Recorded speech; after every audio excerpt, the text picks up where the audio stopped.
अस्सलाम वालेकुम नाज़रीन, क्या हाल चाल है आपके? ठीक हैं। वेलकम टू साड़ी बैठक। आज हम जिस टॉपिक को डिस्कस करेंगे वो DHA फेज़ 1 इस्लामाबाद है। बेसिकली ये रावलपिंडी में आता है। इसको डिस्कस करने के लिए हमारे पास एक माशाल्लाह वसी तजर्बेकार प्रॉपर्टी एजेंट हैं। इनका काफ़ी अरसे से इस एरिया में काम कर रहे हैं। उनको हमने आज रिक्वेस्ट किया ताकि वो हमारे पॉडकास्ट में आए और आपको जो है DHA फेज़ 1 के बारे में एक डिटेल्ड एनालिसिस दें। Sir, welcome to our podcast. क्या हाल चाल है आपके? ठीक हैं? ठीक ठाक। अच्छा सर जी, ज़रा अपना नाज़रीन को अपना ज़रा इंट्रो करवा दीजिएगा काइंडली। अस्सलाम वालेकुम, मेरा नाम कर्नल इमरान गुलजार है और मैं DHA 1 में ही काम करता हूँ। स्पेशलिटी मेरी DHA 1 की है और मेरी कंपनी रजिस्टर्ड है with DHA authorities I&I builders के नाम से। ठीक हो गया। तो सर कितना अच्छा हो गया आपको real for estate? The last 15 years I am doing this business. After retirement मैंने यही काम शुरू किया था और आज तक कर रहा हूँ। ठीक हो गया सर। अच्छा सर, ये बताइएगा, आप ज़्यादा क्लाइंट्स को डील करते हैं या इन्वेस्टर्स को, या आप घरों की कंस्ट्रक्शन की तरफ ज़्यादा आपका रुझान है? मैं तीनों काम करता हूँ। क्लाइंट्स को जो डायरेक्ट क्लाइंट्स आते हैं, इन्वेस्टर्स आते हैं, ठीक हो गया सर। या जिसने एंड यूजर जो क्लाइंट है जिसने प्लॉट भी खरीदना है और घर भी बनाना है, ठीक तो सर। हम दोनों सर्विसेज प्रोवाइड करते हैं। प्लॉट भी लेके देते हैं और फिर उसको कंस्ट्रक्ट भी करके देते हैं। ठीक हो गया सर। सर हम आते हैं आज के टॉपिक के ऊपर। DHA फेज़ 1 इस्लामाबाद कहना चाहिए या इसको रावलपिंडी कहना चाहिए सर? DHA 1 जो है मिक्स है। अच्छा कुछ सर। पोर्शन जो है इसका DHA इस्लामाबाद में आता है, ठीक कुछ हो गया सर। सेक्टर जो हैं वो मैं आगे जाके ब्रीफ करता हूँ कि कौन से सेक्टर्स हैं, ठीक हो गया और सर। कुछ सेक्टर जो है रावलपिंडी में आते हैं। ठीक हो गया सर। सर टोटल इसके कितने सेक्टर्स हैं DHA फेज़ 1 के, और इसकी जो लोकेशन है उसके बारे में थोड़ा सा काइंडली बता इसकी दीजिएगा। लोकेशन बड़ी आइडियल है। ठीक सर। इधर GT रोड से अगर रावलपिंडी से रवात की तरफ आए तो फौजी फाउंडेशन हॉस्पिटल आता है। सर वो बेसिकली मेन डिफेंस चौक के नाम से मशहूर है। ठीक हो गया सर। और वहाँ से राइट टर्न करें तो DHA 1 की एंट्रेंस शुरू होती है। इसके बेसिकली 8 सेक्टर्स हैं। ठीक सर। फेज़ 1 में alpha, bravo, Charlie, delta, echo, ये फेज़ 1 में लिंक्ड हैं एक दूसरे के साथ। ठीक हो गया सर। और उसके बाद B1 और B2 सेक्टर, A1 और B1 दो सेक्टर्स हैं जो पुरानी लायर्स कॉलोनी थी उसको टेक ओवर किया था DHA ने। इसका एक सेक्टर बैरिया में आता है और वो मैनेज बाय बैरिया है, लेकिन है वो DHA का सेक्टर है। जो उसमें सर्विसेज बैरिया दे रहा है सर? उसमें सर्विसेज मेंटेनेंस सारी जो है वो सर्विसेज और प्लस मेंटेनेंस वो सारी जो है, बिजली भी सारी बैरिया की है। ठीक हो गया। तो वो सारी जो सर्विसेज हैं वो बैरिया की है, लेकिन नाम DHA का है और DHA उसका अलॉटमेंट लेटर, ट्रांसफर, सारा कुछ जो है, घर का अगर बनाना है आपने तो उसका नक्शा पास कराना सारा DHA के थ्रू होता है। उसका सब ऑफिस जो है वो DHA F सेक्टर में ही है सर, जो कि इसको लुक आफ्टर कर रहा है। ठीक हो गया सर। अच्छा सर, काइंडली अगर हमें जो इसमें से कितने घर बन चुके हैं और कौन से एरियाज डेवलप्ड हैं, कौन से नहीं डेवलप्ड, DHA 1 में बता दीजिएगा सर। DHA 1 में तकरीबन 70% घर जो है वो बन चुके हैं। ठीक सर। और आजकल थोड़ी कंस्ट्रक्शन स्लो है because of economic reasons sir, लेकिन 30% अभी भी अवेलेबिलिटी है प्लॉट्स की। सर तो सर जो प्लॉट्स की ट्रेडिंग है इस वक्त जो चल रही है, प्राइसेस वगैरह का मार्केट स्लो हुई थी, ओवरऑल पाकिस्तान ही स्लो हुई है, इसमें कितना प्राइसेस का डिफरेंस आया सर कनाल के और 10 मरला और 5 मरला, अगर इस तरह से प्राइसेस का डिफरेंस DHA 1 हो गया, DHA 2 हो गया, 5 हो गया, इसमें प्राइसेस इतनी ज्यादा डाउन नहीं हुई क्योंकि ये सेक्टर्स जो हैं या फेजेस, फेज 1, फेज 2 ये फुली डेवलप है। यहाँ पे इन्वेस्टर कम है और एंड यूजर ज्यादा है।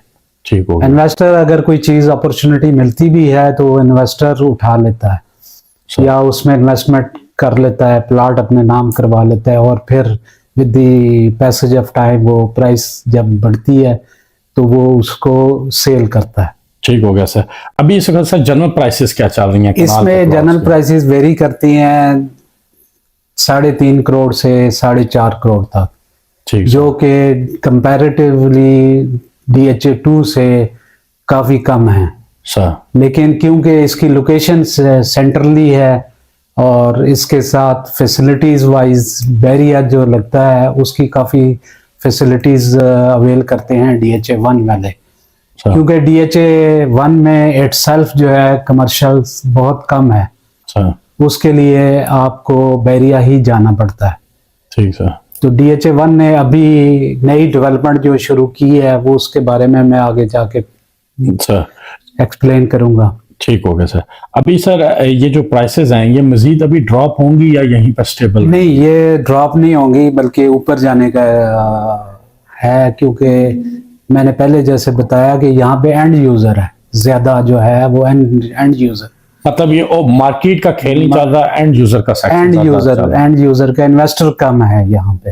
Right sir. क्योंकि प्लाट्स की क्वांटिटी जो है, प्लाट्स की तादाद जो है वो बहुत कम हो गई है, इसलिए जिसके पास प्लाट है वो अपनी मर्जी की कीमत मांगता है। सर यहाँ पे सर सबसे छोटा साइज कौन सा रेजिडेंशियल प्लॉट का सर?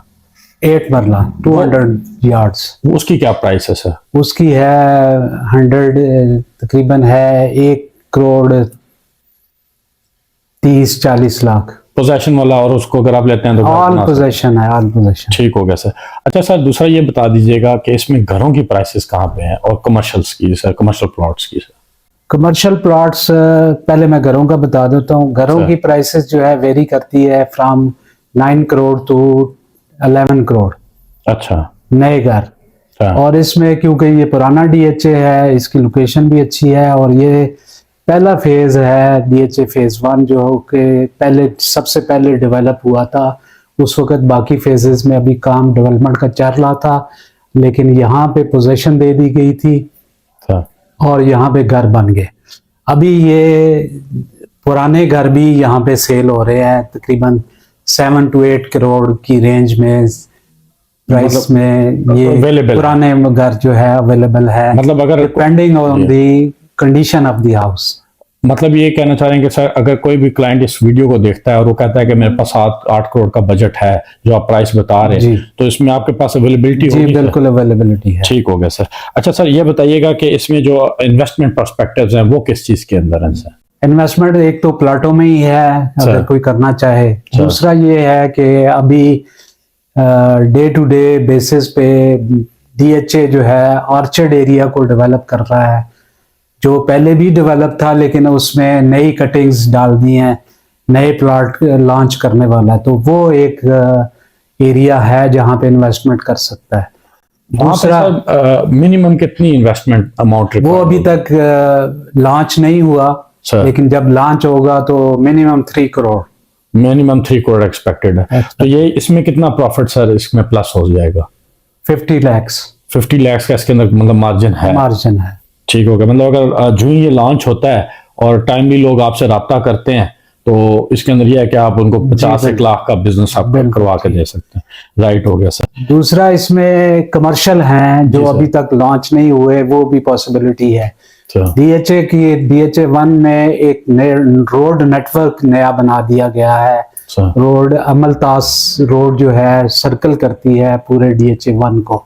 ठीक हो गया। तो वो एक ग्रेट अपॉर्चुनिटी है फॉर द इन्वेस्टर्स के वहां पे कमर्शियल जब लॉन्च होंगे तो वो मिस ना करें, वो प्लॉट जो है वो उसमें इन्वेस्टमेंट करें। तो सर ये जो रोड का आपने अमलतास का जिक्र किया है, ये जो रिवर है उसके बॉर्डर के ऊपर जो प्रॉपर इन्होंने रोड बनाई है, वही रोड है सर? ये शुरू होती है DHA को सर्कल करती है, बेसिकली स्टार्ट होती है from the entrance of the DHA और वहां से राइट टर्न करते हैं सेक्टर्स को, रिवर के साथ साथ पूरे घूमती है और इट टच करती है फेज 4 को जाके। Right sir. और वहां से फिर दूसरे फौजी फाउंडेशन की तरफ निकल जाती है। अच्छा, तो लेकिन सर इस रिवर का जो दूसरा एंड है वो तो बहरिया में आता है, वहां पर तो काफी माशाल्लाह मतलब अगर देखा जाए तो वहां तो काफी डेवलपमेंट है, बड़े बड़े प्रोजेक्ट्स लॉन्च हुए हैं, मार्केट के बड़े जितने नाम है प्रोजेक्ट्स वाले वो वहीं पर प्रोजेक्ट्स कर रहे हैं। लेकिन अभी फ्यूचर में उम्मीद है कि इधर भी आएंगे लोग। मतलब ये सेम मूवमेंट यहाँ पे भी स्टार्ट होने के चांस हैं सर? चांस है, लेकिन अभी तक खत्मी तौर पे कुछ नहीं कहा जा सकता। राइट हो गया सर।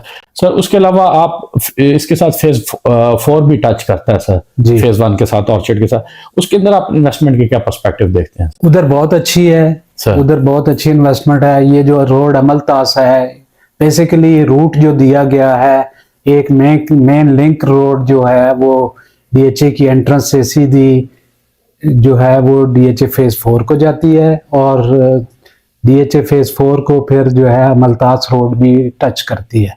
ठीक सर। वहां पे प्रोस्पेक्टस बहुत अच्छे हैं। वहां पर सर कमर्शियल्स क्या है, शुरू के जो सेक्टर्स है उनमें कमर्शियल्स का क्या पर्सपेक्टिव होगा? वहां पे जो अभी मार्केट में डीएचए ने तो सारे सेल कर दिए हुए हैं सर।